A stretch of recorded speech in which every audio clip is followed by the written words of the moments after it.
Poland and Israel.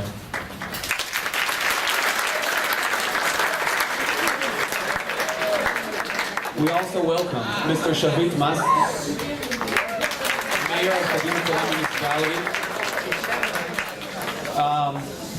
Ms. Ariel Alashover, the school headmaster, and Mr. Amir Zahavi, the head of the school PTA, and Ms. Karen Green, that is also here.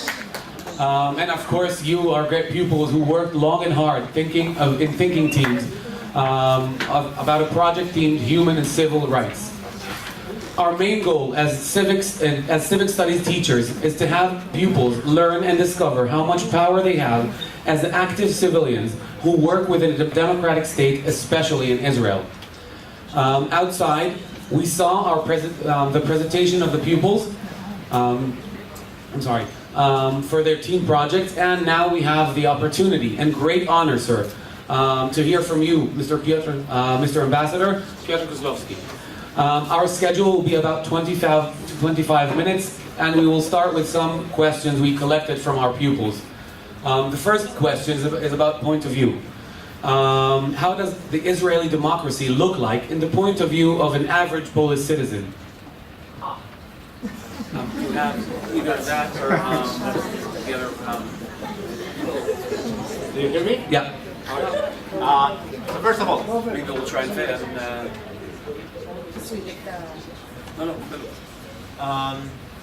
First of all, it's a great honor and pleasure for me to be here. Thank you so much for inviting me. This is a great work you have done. But I'm very sorry that I wasn't able to see all the projects and to talk to each and every one of you. But it's really fantastic. This is your day. You should be really proud of yourself. תהיו גאים בעצמכם.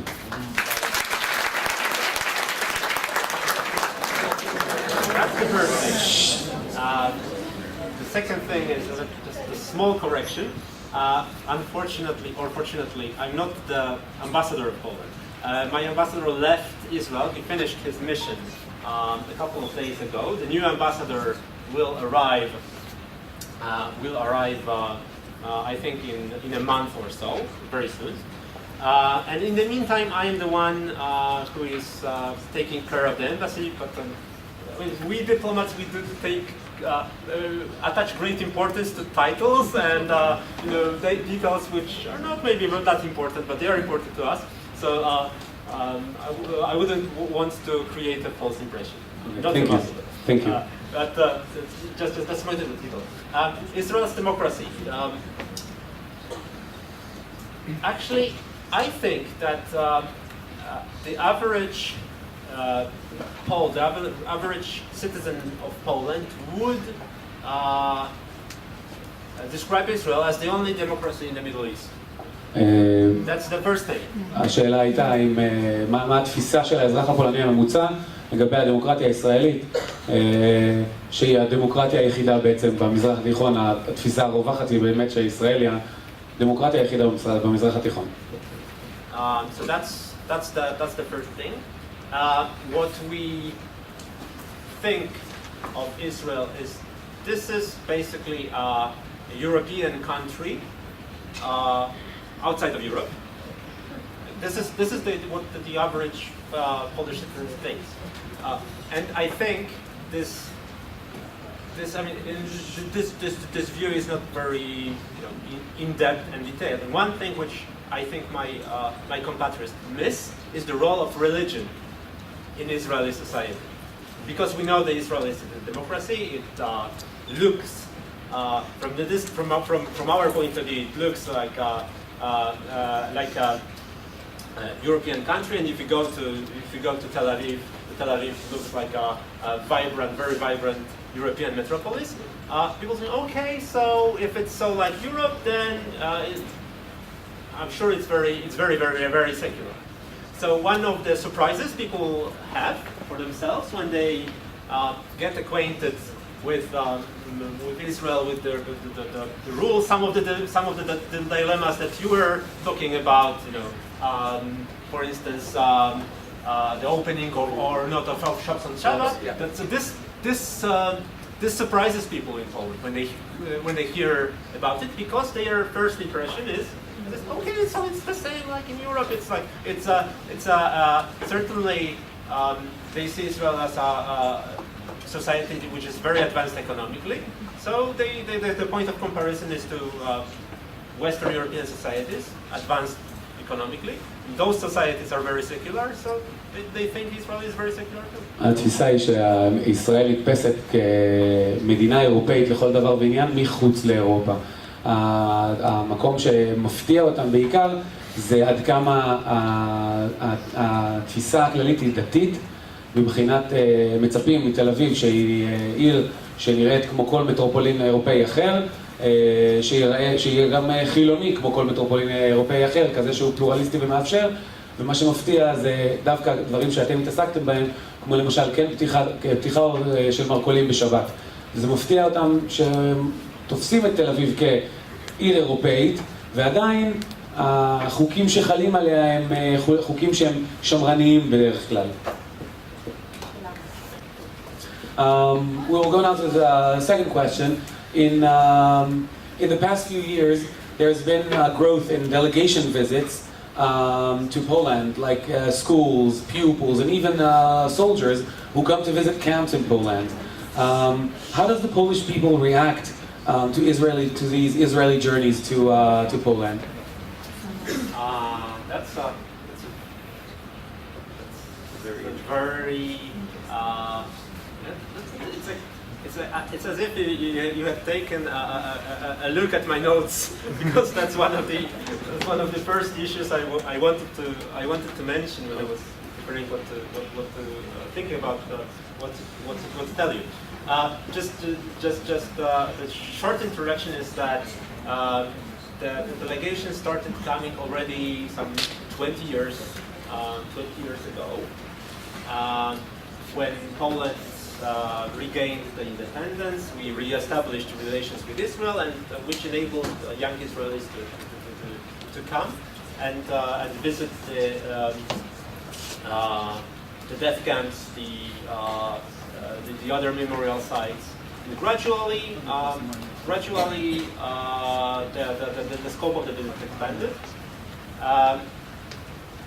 But I think the last couple of years it's around 40,000 people who come each year, come to Poland on those as a part of those organized groups. But one of the important facts to putting into perspective is that this figure more or less stays the same. It grows but slightly, and whereas let's say 10 years ago, the groups constituted 70% of all Israelis coming to Poland. Now it's 1/4. The number of people coming as members of delegation stays the same or grows slightly, but number of Israelis coming to Poland for any other purpose, just tourists, businessmen, whatever you can think of. This is growing very, very fast. And actually, Warsaw is just 4 hours away from you, but many other cities in Poland as well. There are direct flight connections from Ben Gurion to I think 8 various airports in Poland, and this is really impressive, and this is something we both encourage and we are very happy with, because and here I'm returning to your original question. One, I think I would be speaking for the vast majority of Polish citizens. They feel they welcome the Israelis' presence. They want to engage in discussion with them, also about difficult matters.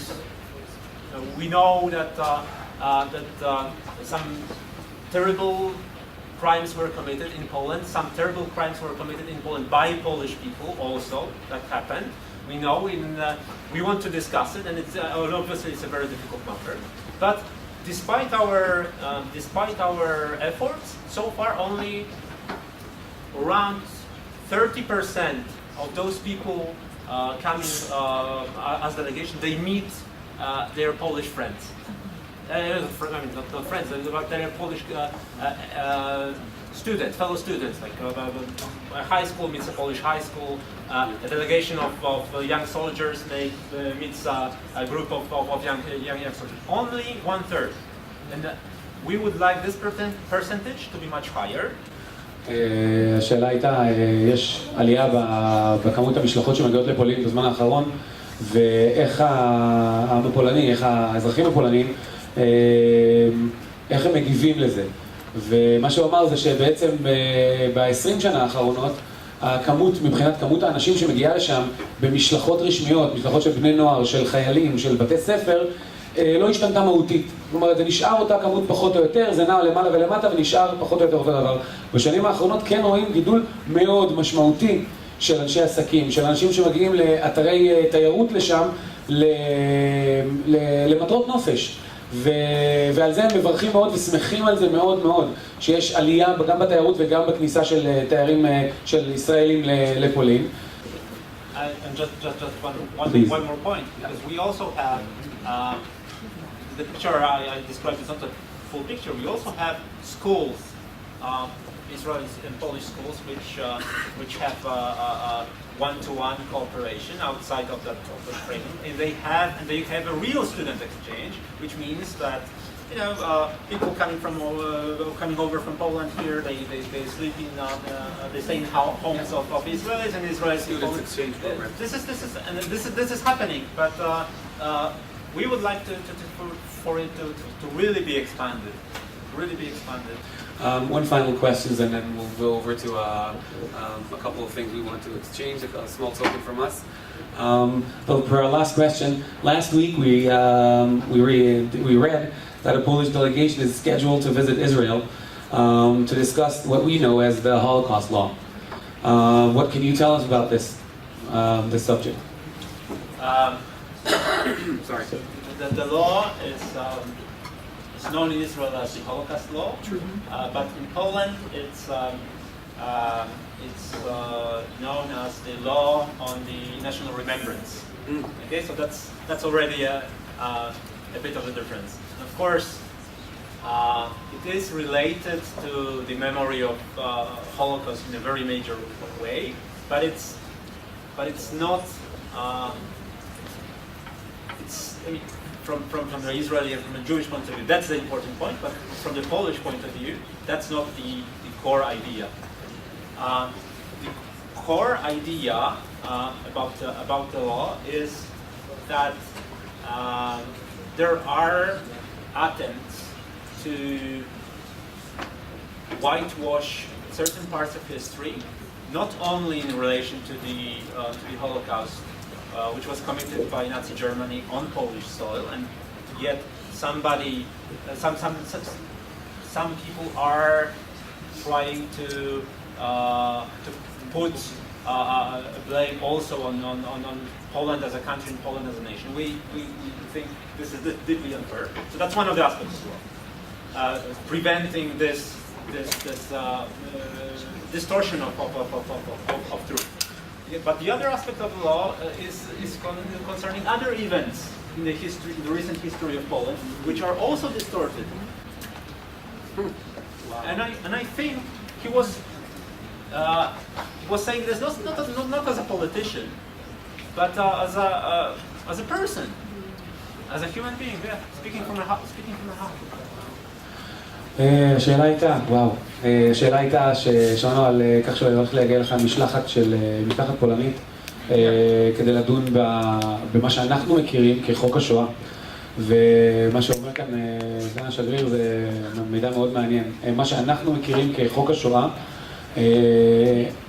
עובר חקיקה בפולין, והוא נקרא שם חוק לזיכרון לאומי, כשהמטרה שלו היא בעצם לא למחוק את זכר השואה, אלא להפך, לעגן את העובדות שהעובדות יהיו נכונות. ובקצה של מה שהוא אמר שנעשים מחקרים שהם עושים בינם לבין עצמם על ידי חוקרים פולנים במימון הממשלה הפולנית, ולא נעים לקרוא את הממצאים, אבל זאת האמת. הוא אומר, הצד השני של החוק הזה, יש עוד חלק בתוך החוק שאנחנו אולי לא מכירים, שרוצה לשמור על האמת, על סתם למשל רצח עם שהתרחש שם, שנרצחו בו 200,000 פולנים, כ-200,000 פולנים על ידי אוקראינים, שכרגע נתפסים בצד האוקראיני כגיבורים. והוא אומר, זה עיוות של המציאות ועיוות של מה שמתרחש בעצם. והקטע המעניין הוא שהם רוצים, החוק עבר בעצם כדי לשמור על הזיכרון הלאומי שלהם כעם, שגם אם זה לא נעים לשמוע את זה, וגם אם הממצאים של המחקרים הם לא הכי מחמיאים, עדיין חשוב לחקור את זה ולהגיע באמת לחקר האמת, ולא באופן גורף פתאום מישהו יהיה שם, יחשב כגיבור כשזה לא באמת צריך להיות.